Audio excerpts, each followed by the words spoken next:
মায়া জিনিসটা আসলে অনেক খারাপ, সেটা হোক যে কোনো কিছুর উপরই। একটা জিনিসের উপর যখন মায়া পড়ে যায় তখন সেই মায়া কাটাতে অনেকটা সময় লাগে। হ্যালো এভরিওয়ান, আসসালামু আলাইকুম। সকালবেলায় ঘুম থেকে উঠে দেখলাম অনেক বৃষ্টি হচ্ছে। আজকে সকালবেলা ঘুম থেকে উঠতে লেটই হয়ে গেছে। যেদিন বৃষ্টি হয় সেদিন কেন জানি ঘুমটা একটু বেশি আসে। সবাইকে নাস্তা খাওয়ানোর পর এখন নিজের জন্য নাস্তা বানাচ্ছি। চিয়া সিড আগের দিন রাতেই ভিজিয়ে রেখেছিলাম, এখন গরম দুধটা দিয়ে দিলাম। সাথে হচ্ছে খেজুর ছিল, ড্রাগন, আপেল আর কলা। সকালে এরকম একটা হেলদি নাস্তা হলে আর কিছুই লাগে না, আর খুব সহজে বানানো যায় আর খেতেও ভালো লাগে। এমনিতেই নাচুনি বুড়ি, তার উপর যদি পাই ঢোলের বাড়ি। আমার জামাই এমনিতেই বাজারে যেতে চায় না, আবার যখন বাজার আনে অনেকগুলো বাজার একসাথে করে আনে। বৃষ্টির কারণে বাজারে নাকি অনেক কাদা, যার কারণে বাসার সামনে থেকে পচা ফুলকপিগুলো নিয়ে এসেছে। সে কখনোই খারাপ জিনিস আনে না, কিন্তু পায়নি, যার কারণে সে নিয়ে এসেছে। বাজারে সবকিছুরই তো অনেক দাম, তো সিমও আনা হয়েছিল, সাথে টমেটো। শীতের সবজি এখন সারা বছরই খাওয়া যায়। তো ঘুম থেকে উঠে বাজারগুলো গুছিয়ে ফেললাম। তো অনেক দিন পর আমার হেল্পিং হ্যান্ডও এসেছে,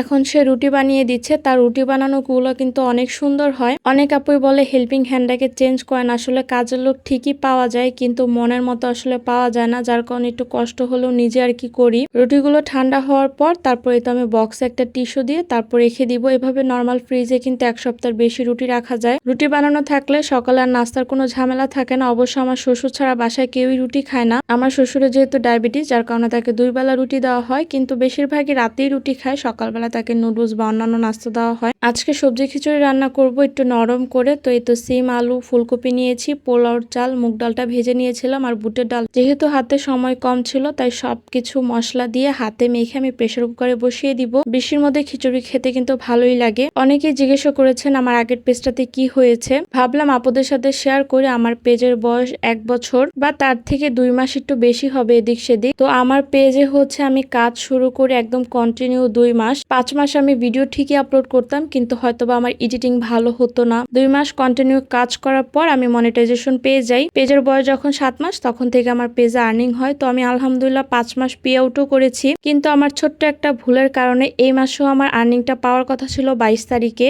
এর আগে আমার পেজে ইস্যু চলে আসে, যদিও ফেসবুক আমাকে দেখিয়েছে কিসের কারণে আমার ইস্যু এসেছে। তো আমি রিভিউ করেছি, ইনশাল্লাহ আমার পেজ যদি ঠিক হয় তাহলে ওই পেজে আমি আগের মতো আবার কাজ শুরু করব।